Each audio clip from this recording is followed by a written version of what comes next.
Bismillahirrahmanirrahim. Assalamualaikum warahmatullahi wabarakatuh. Alhamdulillahirabbil alamin.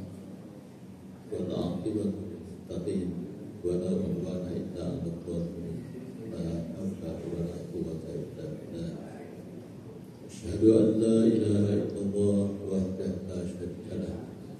Wa asyhadu anna Muhammadan 'abduhu wa rasuluhu la nabiyya ba'dahu. Sallallahu alaihi wasallam alaihi wa ala alihi wa sahbihi ajma'in. Wa ba'du. Bapak Ibu jamaah salat Maghrib Masjid Al-Falah dimuliakan oleh Allah.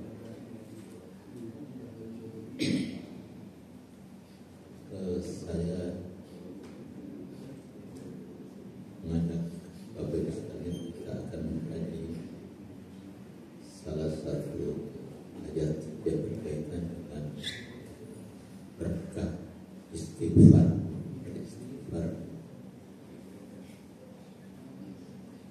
Sebelumnya, marilah kita sama-sama memanjatkan puji syukur kepada Allah atas segala nikmat yang diberikan kepada kita, nikmat iman dan juga nikmat kesehatan. Pada kesempatan yang mulia,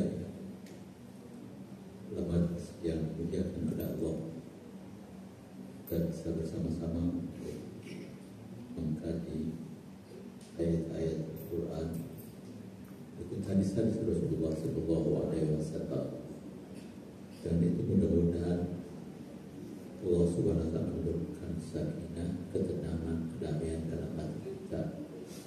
Bahkan rahmat Allah Subhanahu Wa Taala senantiasa tercurah kepada kita. Bagaimana sabda Rasulullah Sallallahu Alaihi Wasallam, "Majtama'a qaumun fi buyutillahi ta'ala." Satu kaum yang berkumpul di salah satu rumah dari rumah Allah, yatluna kitab Allah wa yatadawarasunahu bainahum. Mereka mentilawah, baca Quran dan mengkaji bersama-sama. Illa nazalat alaihim sakin, dan akan turun kepada mereka rasa sakinah, tenteram, damai di hati.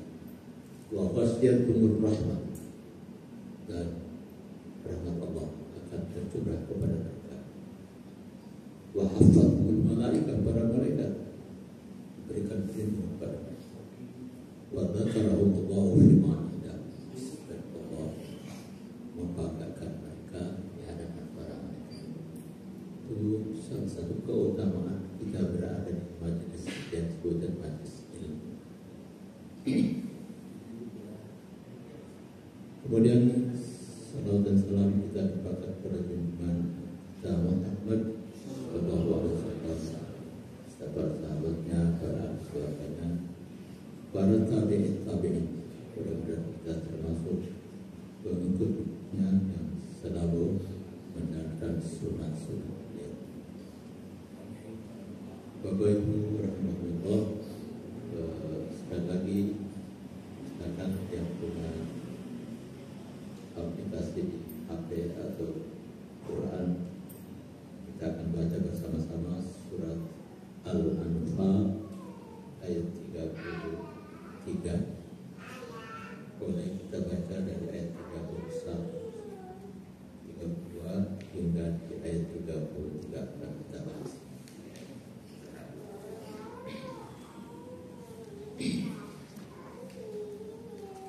Nanti setelah ini kita harapkan salah seorang membaca terjemah dari ayat 30. Baik, sekarang kalau sudah siap, mari kita baca bersama-sama.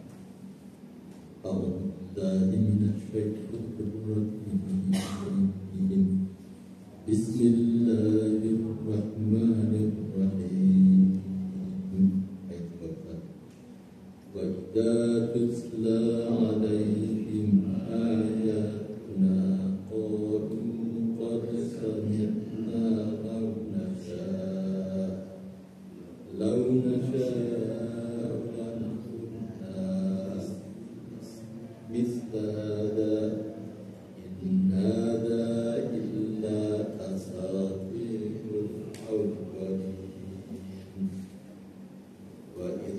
qalu Allahumma in kana hadha wal haqqu min indik fa'amtir 'alaina hijaratan minas samaa'i aw ta'tina awitina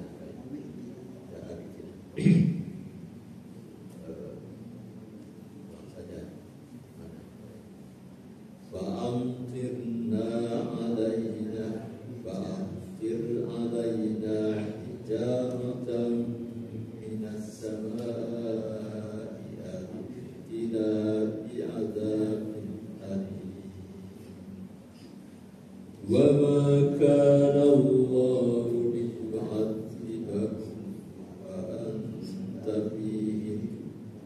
وما كان الله معذبهم وهم يستغفرون.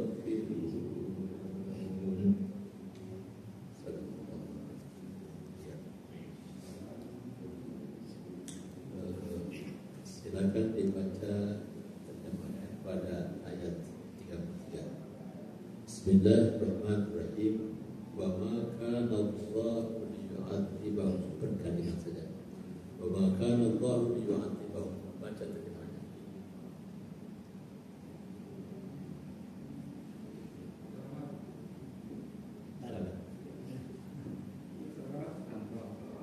Dan apabila ayat-ayat kami dibacakan kepada mereka. Ayat 33, ayat 33. Wa ma kana Allahu liyu'adzibahum, Allah tidak akan menghukum mereka selama engkau Muhammad berada di antara mereka, dan tidaklah pula Allah akan menghukum mereka sedang mereka masih memohon ampunan. Iya. Wa ma kana Allahu liyu'adzibahum, tidaklah Allah mengazab mereka. Allah tidak akan mengazab mereka. Wa anta fihim, sedangkan engkau wahai Muhammad masih berada dengan mereka.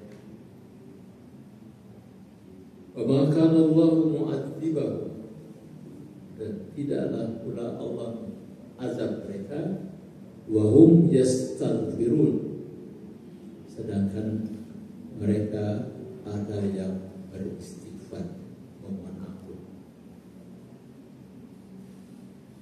Itu yang ingin kita kaji, kita bahas bersama-sama di sini. Saya terinspirasi dengan melihat suasana, keadaan, kondisi tanah air kita yang katanya di sektor ekonomi sudah dikuasai oleh asing.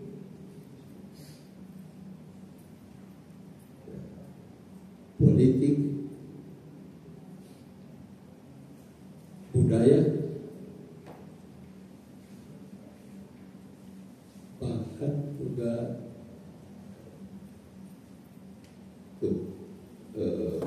hanya ini saja, betul tidak sih? Bahkan dari sisi militer pun juga kira-kira ada kecenderungan seperti itu.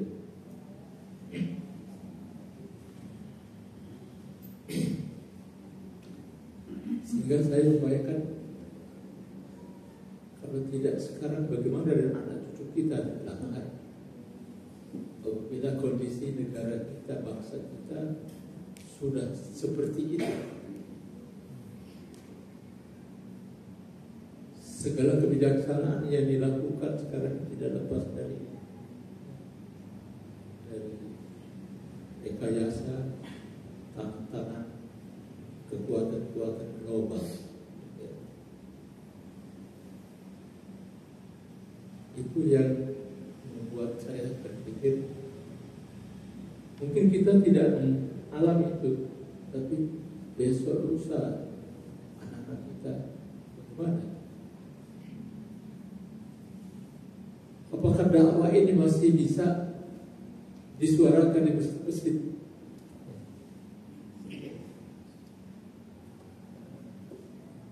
kita yang mayoritas di negeri ini, apakah bisa terjadi seperti negara-negara lain?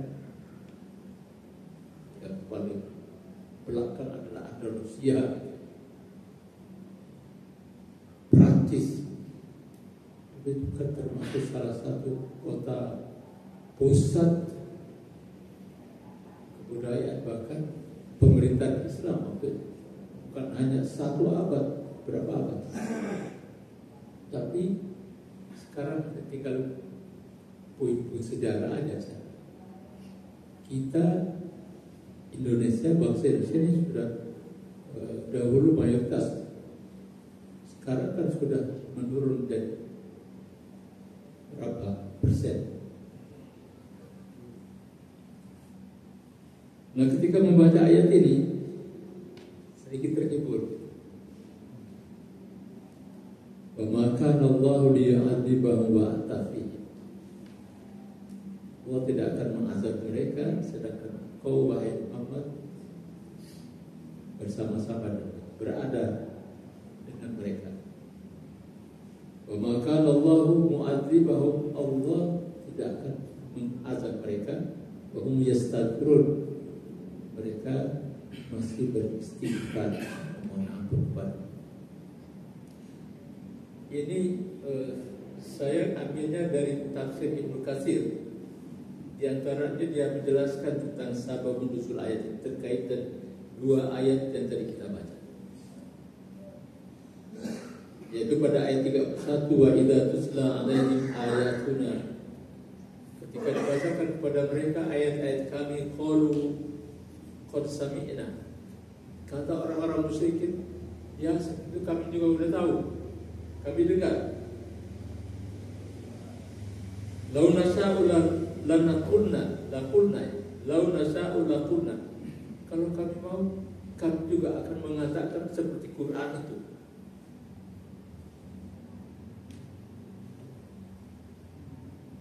Laqulna mithla hada, kami akan berkata seperti itu. In hada illa asatirul awwalin, Quran itu hanya dongeng orang-orang dahulu kala saja. Itu kata orang-orang musyrikin Arab kepada Rasulullah sallallahu alaihi wasallam. Kemudian di ayat yang ke-32 dan 31, ayat ke-32, wa idh qala Allahumma in kana hadha huwal haqqu min 'indika. Orang-orang musyrik ini juga berdoa, Allahumma, ya Allah. Bukan orang ateis yang tidak mengenal adanya Allah, makanya disebut musyrik, karena mereka selain mengenal Allah, mereka menyembah patung-patung berhala. Allah Subhanahu wa ta'ala mengungkapkan respon mereka atas dakwah yang disampaikan oleh Rasulullah SAW ketika Rasulullah membacakan ayat-ayat. Mereka mengatakan, kalau Al-Quran itu benar dari sisimu,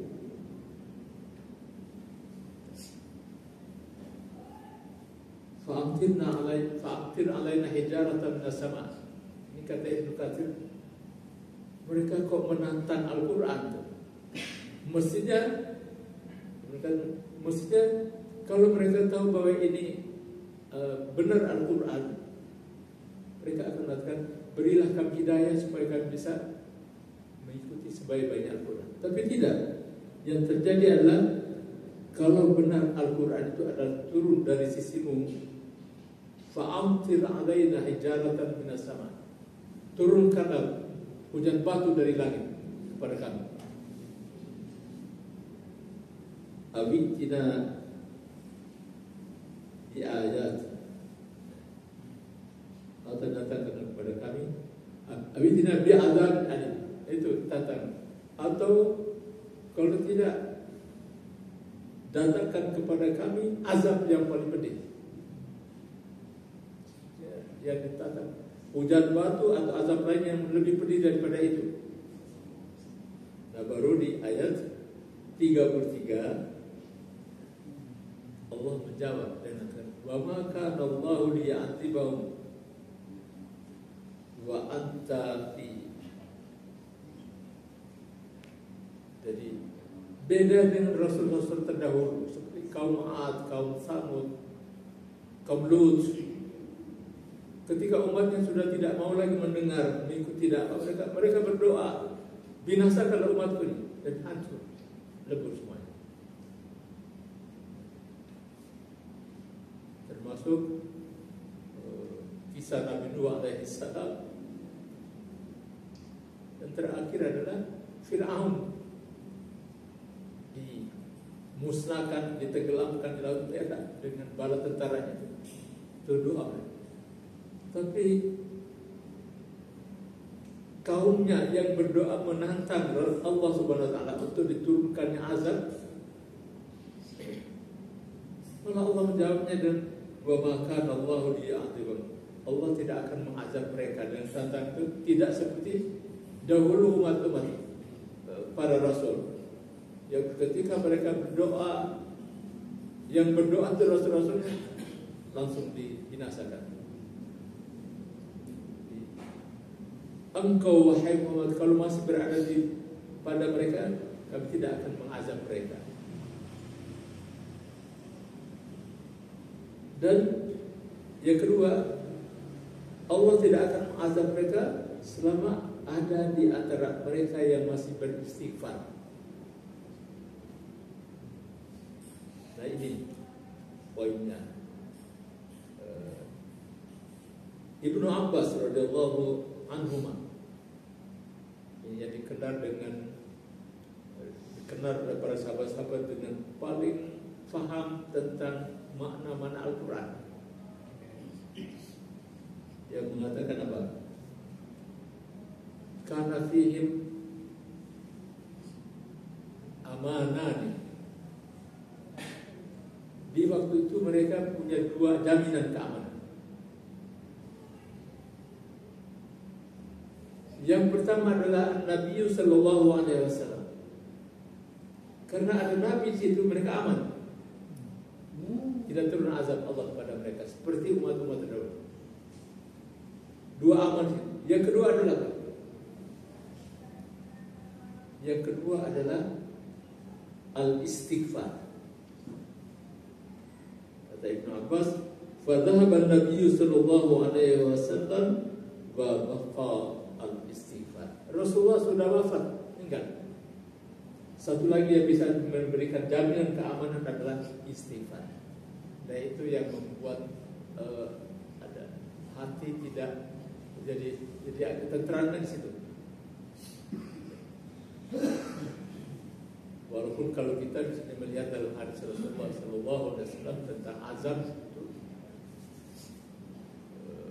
dalam riwayat disebutkan bahwa apabila kemungkaran, kemaksiatan terjadi, merajalela dan suara-suara hak untuk menegurnya sudah dibungkam soalnya, maka akan turun bala atau bencana azab secara merata.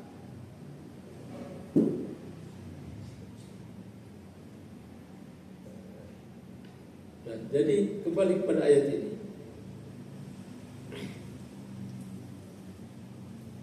Ibnu Abbas memahami ayat ini dan mengatakan bahwa kaum musyrikin Arab pada waktu itu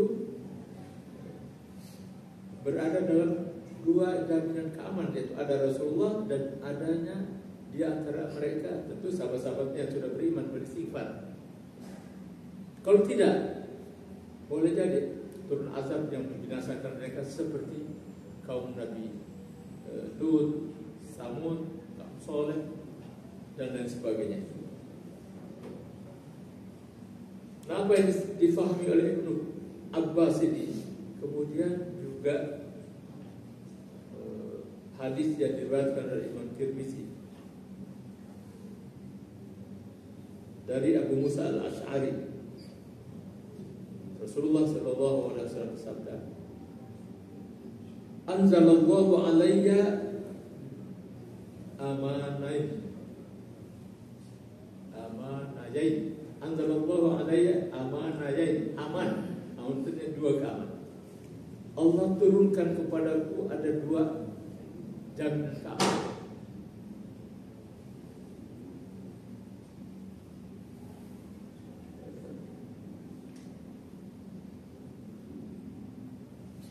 Wa qara al-ayat. Kemudian dia bacakan ayat ini. Ya Rasulullah menyatakan, Allah turunkan kepadaku dua amanah, yaitu dua keamanan, dua jaminan keamanan. Lalu dia bacakan ayat ini. Oh, artinya Ibnu Abbas ketika mengatakan ini, ya tentu tidak keluar dari akal nalarnya sendiri, tapi cuma dia tidak mengatakan bahwa kalau Rasulullah SAW, karena hadis ini diriwayatkan oleh Abu Musa al-Asy'ari, sahabat yang lain, dia tidak dengar. Dan tidak mustahil sesuatu yang diucapkan oleh Rasulullah, sesuatu yang dilakukan oleh Rasulullah itu tidak mustahil banyak sahabat yang tidak tahu.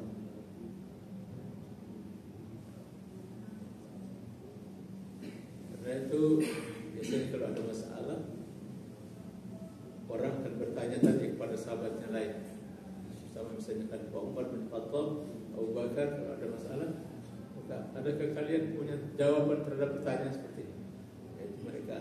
Jadi mereka tidak serta-merta menjawab persoalan dan suatu pertanyaan dengan pemahaman mereka sendiri, tapi ingin ada enggak Rasulullah berpesan terkait dengan ini. Hadis yang diriwayatkan oleh Tirmizi, Rasulullah SAW menyatakan, Allah turunkan kepadaku dua jaminan aman.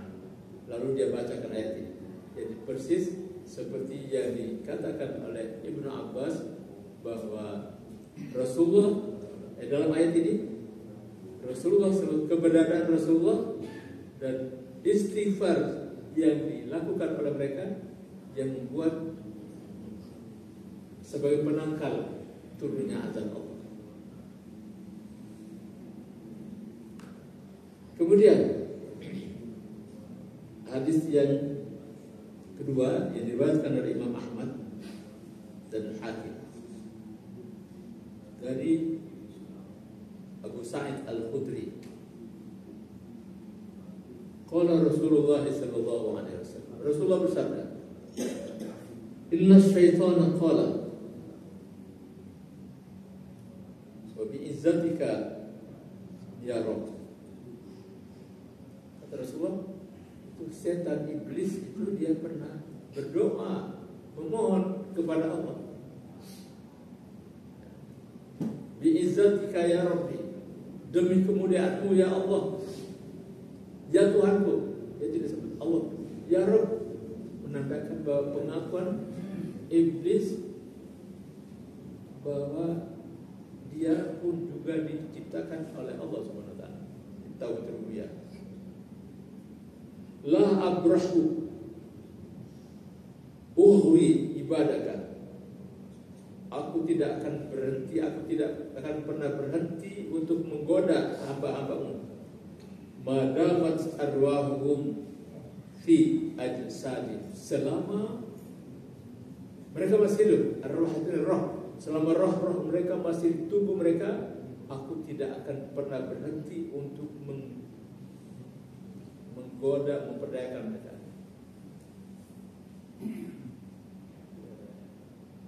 Di surat Al-A'raf misalnya tentang kisah iblis ketika dilaknat oleh Allah karena tidak mau bersujud kepada Adam alaihissalam,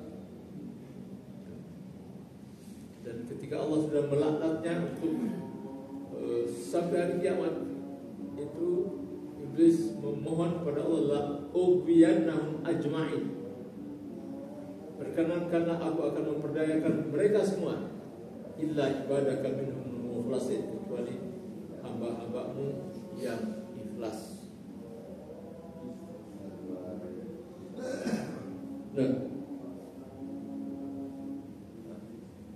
kata iblis, wa bi izzatika ya Rabb la abrahu ughwi ibadaka madamat arwahum fi ajsadi.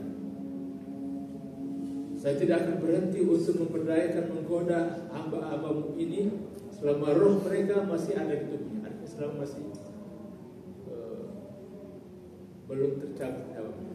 Nah, ini juga ada kaitannya dengan di antara riwayat tentang ketika orang sedang dalam keadaan sakarat, itu dibacakan usahakan untuk bacakan tartil. Baca surat Al-Mulk, surat Yasin. Insyaallah Allah memudahkan dia saat dicabut nyawanya. Tapi di situ ada riwayat yang menyebutkan bahwa di saat-saat seperti itu iblis juga punya kepentingan untuk menggoda kita, memalingkan kita dari ingat kepada Allah. Saya sedikit aja untuk menyebutkannya. Ketika anak saya yang kemarin meninggal, jam berapa ya? Terpajang. Jadi hanya berselang jam 11, 1 jam, kurang 1 jam. Saya di rumah ditelepon oleh suaminya yang jaga di rumah sakit Termais. Pak, sedang drop. Coba taruh, dekatkan HP di telinganya. Jadi saya itu ingatin apa yang mau saya baca, karena saya juga tidak paham kalau itu sedang dalam keadaan sakit maut. Sehingga saya kasih tahu kepadanya, coba ikuti Bapak. Saya baca doa Nabi Yunus, la ilaha illa anta subhanaka inni kuntu minadz dzalimin. Setengah jam dia udah capek. Kata itu Bapak panggil, dia panggil, Pak. Itu saya ingatkan, jangan ingat Bapak ya, ingat Allah, karena khawatir tadi. Kalau misalnya dia sakit, dia dan saya kalau datang itu dia minta didoakan selalu itu.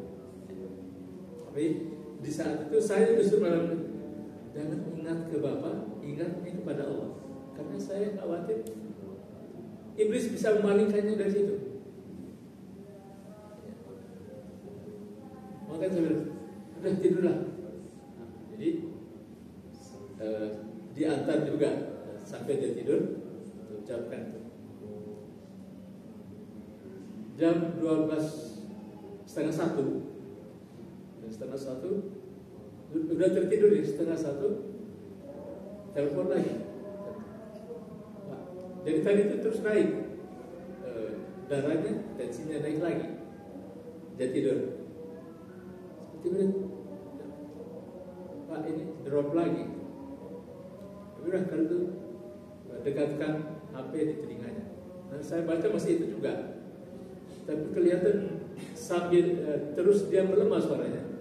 Saya katakan, sudah kalau tidak bisa baca, cukup la ilaha illallah saja. Jadi saya dan suaminya baca la ilaha illa anta subhanaka inni kuntu minadz dzalimin. Ya la ilaha illallah. Saya kenapa tidak mau menyebut la ilaha illallah, karena perasaan saya anak saya masih hidup waktu masih, kenapa saya talqinkan itu? Talqinkan itu kan untuk orang sudah setelah. Karena saya tidak, sampai suaranya sudah mulai kecil, akhirnya saya ganti la ilaha illallah. Dia masih ikut juga sampai hilang suaranya. Saya masih tetap berkata, tadi kan jam 11 dia tidur lagi kan. Saya pikir dia akan istilahnya naik lagi tensinya. Tapi tidak lama kemudian suaminya menyebut la ilaha illallah. Nah, jadi maksud saya sini, iblis ya, dan saya tidak akan berhenti menggoda hamba-hambamu selama nyawanya masih berada dalam tubuhnya. Karena itu Rasulullah berpesan, pada saat sakaratul maut sebanyak kita ucapkan. Atau kalau misalnya yang lainnya, dia baca surat Al-Mulk, surat Yasin, itu semuanya memudahkan dia. Gitu. Singkat saja, jadi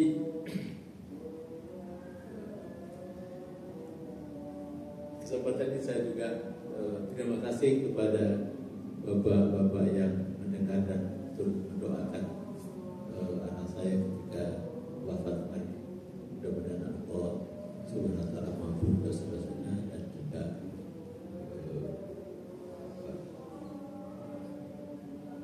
menurunkan kasih sayangnya dalam kubur. Lanjutan ayat hadis tadi. Faqala Rabb, maka Allah menjawab pernyataan iblis ini bahwa bi'izzati wa jalali, demi kemuliaan dan keagunganku, la azalu aghfir lahu ma dama astaghfaruni, demi kemuliaan dan keagunganku aku tidak akan berhenti untuk mengampuni mereka selama mereka masih minta ampun kepada istighfar. Artinya kita baca istighfar itu bukan satu yang sekedar kita ucap, tapi itu punya hikmah besar sekali. Salah satunya adalah bisa menolak azab. Jadi saya terhibur. Mudah-mudahan bangsa kita itu walaupun seperti tadi kondisinya masih banyak orang-orang yang beristighfar padamu, sehingga kita terjauh dari azab yang memusnahkan itu.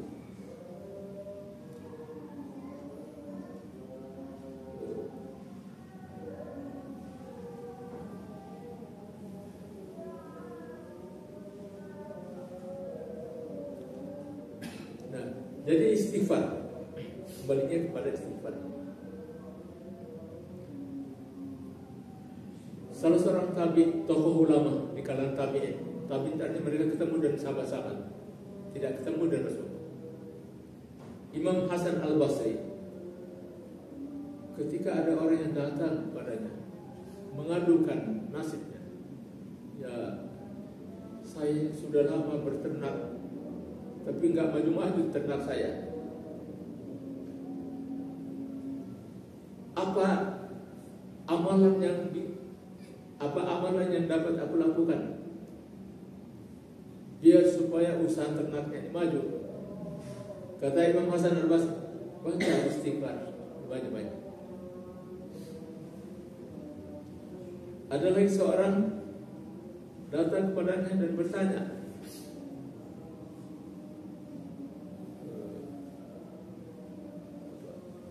di tempat kami sudah kemarau panjang, hewan ternak banyak yang mati kehausan, tumbuh-tumbuhan juga tidak tumbuh.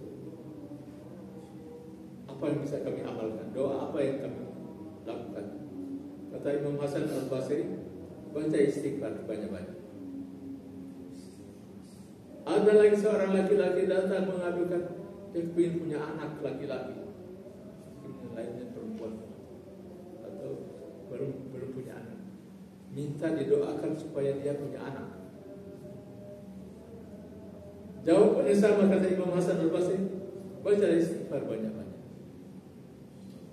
Muridnya Imam Hasan Al-Basri ini ketika menyaksikan 3 peristiwa kasus yang berbeda tapi solusinya satu, yaitu istighfar, dia penasaran bertanya kepada Imam Hasan Al-Basri, kenapa kok 3 orang berbeda kasusnya solusinya engkau hanya menyuruh mereka untuk istighfar? Dia katakan, buka surat Nuh, baca di situ. Silakan kita buka surat Nuh ayat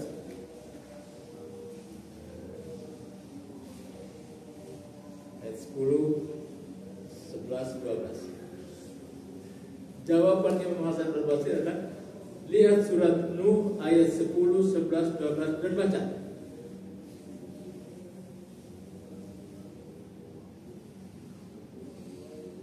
Itu Nabi Nuh alaihissalam yang mengucapkan, faqultu astaghfiru rabbakum innahu kana ghaffara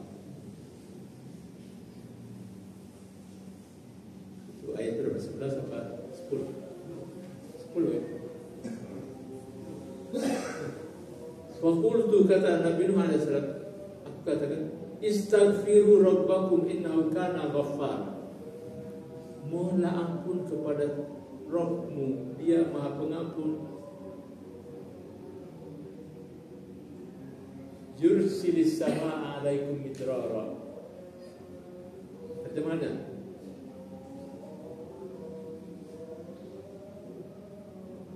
wa yumdidkum bi amwalin wa banin. Sebelumnya dibaca terjemahannya. Dan Dia memperbanyak harta dan anak-anakmu. Qul tastaghfiru rabbakum. Atas ya. Yang 10. Maka aku berkata kepada mereka, mohonlah ampun kepada Tuhanmu, sungguh Dia Maha Pengampun. Niscaya Dia akan menurunkan hujan yang lebat dari langit kepadamu. Ayat 12. Dan Dia memperbanyak harta dan anak-anakmu, dan mengadakan kebun-kebun untukmu, dan mengadakan sungai-sungai. Kata Imam Hasan Al-Basri, bukankah Allah yang mengatakan, bukankah Allah berfirman di situ dalam firman-Nya meniru doa Nabi Nuh alaihi salam, perintah Nabi Nuh, beristighfarlah, kan turun hujan dari langit. Terjawablah yang tadi datang mengadukan bahwa di kampung halamannya hujan musim kemarau panjang. Yursilis samaa 'alaikum midrar. Allah turunkan hujan itu secara apa, midrar, deras. Wa yumdidkum bi amwal. Allah akan memperbanyak kepada harta, wa banin, dan anak. Jawabannya yang tadi usahanya ingin maju, yang satu lagi ingin punya anak. Berapa lama kemudian datang masing-masing melaporkan bahwa ya di kampung kami sudah turun hujan. Saya alhamdulillah, ternak saya semakin maju sekarang. Yang satu lagi kan, saya sudah punya anak. Amalannya adalah beristighfar. Istighfar itu artinya kita mohon ampun kepada Allah. Dan Rasulullah Shallallahu Alaihi Wasallam dalam hadis yang diriwayatkan oleh Abu Hurairah dikatakan, aku beristighfar itu satu hari lebih dari 70 kali. Kita kan gak sama dengan Nabi. Kita bisa 2 kali lipat, bisa 3 kali lipat.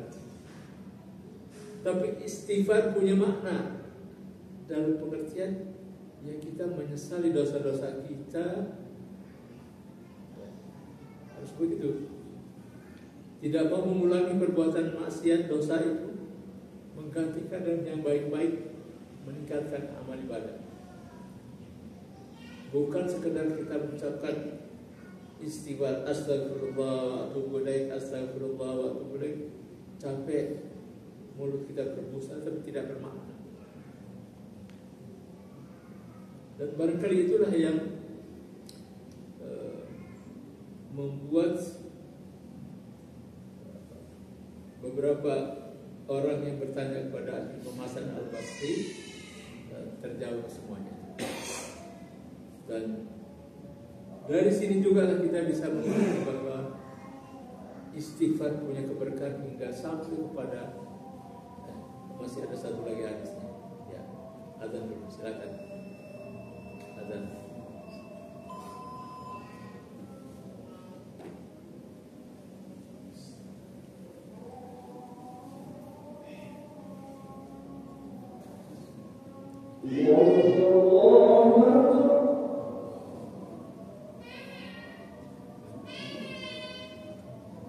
Allah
satu hadis lagi yang diriwayatkan oleh Imam Ahmad.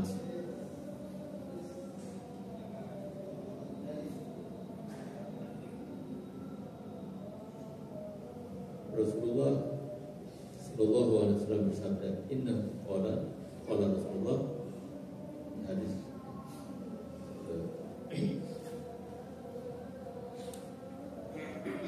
Al-abdu aminun min azabillahi mastaghfarallaha azza wa jalla. Seorang hamba amin, aman min azabillahi, dari azab Allah, mastaghfirullah, selama dia selalu beristighfar pada Allah.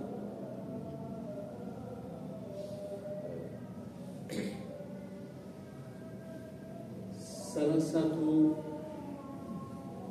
syarat doa, kalau kita berdoa, syarat doa yang dijabah oleh Allah, salah satu syaratnya adalah kita,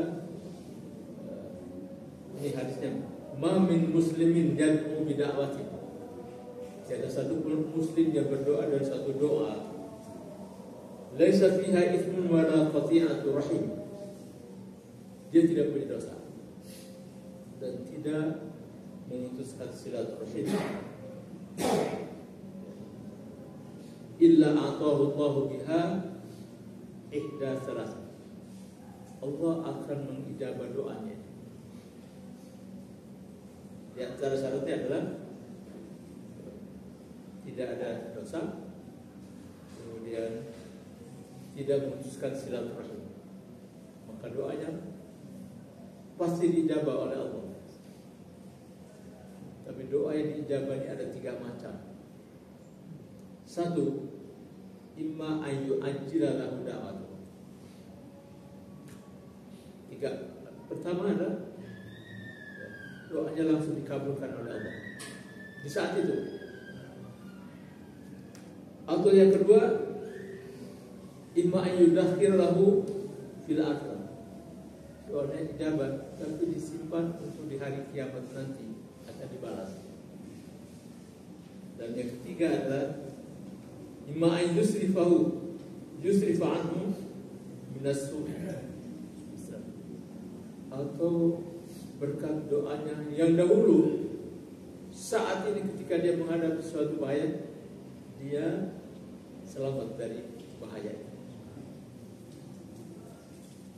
Kita kalau berdoa itu salah satu syarat doa adalah kita ucapkan istighfar lebih dahulu. Beristighfar dan kemudian memuji Allah dengan alhamdulillah. Astagfirullah, astagfirullah, astagfirullah. Dengan sungguh-sungguh. Namanya kita manusia ini kan tidak lepas dari dosa dan kesalahan, dosa mata, dosa telinga, dosa mulut. Tapi dari istighfar seperti itu di saat itu. Tadi kan Allah mengatakan, selama aku selalu tidak pernah memberi ampunan kepada hamba selama mereka memohon ampun kepada-Ku.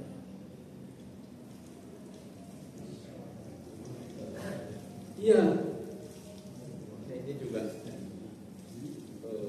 kemarin juga anak saya karena merasakan begitu sakitnya,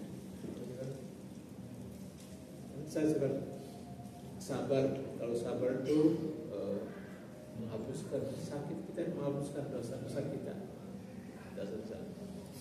Dia berucap, karena sakitnya, maka dosa saya begitu banyaknya sehingga begitu saya mengalami sakit.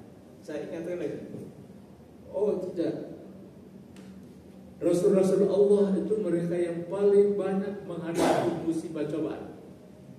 Apakah mereka adalah orang yang berdosa? Tidak.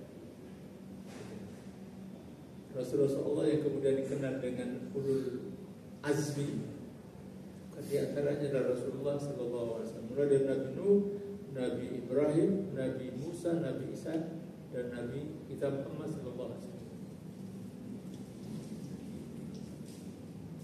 Mereka yang paling banyak menghadapi ujian musibah Apakah karena mereka banyak dosa sehingga itu sebagai penghapus dosa? Tidak juga. Ya, penting adalah kita berhusnudzon kepada Allah. Ana inda dhanni abdi, saya selalu berprasangka baik terhadap hambaku selama hambaku berprasangka baik kepada kita. Jadi maksudnya sini adalah beristighfarlah banyak-banyak. Tentu yang pertama sebagai manusia yang banyak dosa, semoga Allah mengampuni dosa-dosa kita. Tapi lebih daripada itu, membawa berkah lain adalah kita diselamatkan dari azab ataupun apa saja bencana yang menimpa kepada kita. Ya, karena doa kita, bahkan bukan itu saja, rezeki berupa anak dan harta benda juga bisa melalui beristighfar pada Allah Subhanahu wa taala. Itulah kurang lebihnya surat Al-Anfal ayat 33 tentang berkahnya beristighfar kepada Allah. Kita akhiri sama-sama dan membaca doa kafarat majlis. Subhanakallahumma wa bihamdika asyhadu an la ilaha illa anta astaghfiruka wa atubu ilaik. Wassalamualaikum warahmatullahi wabarakatuh.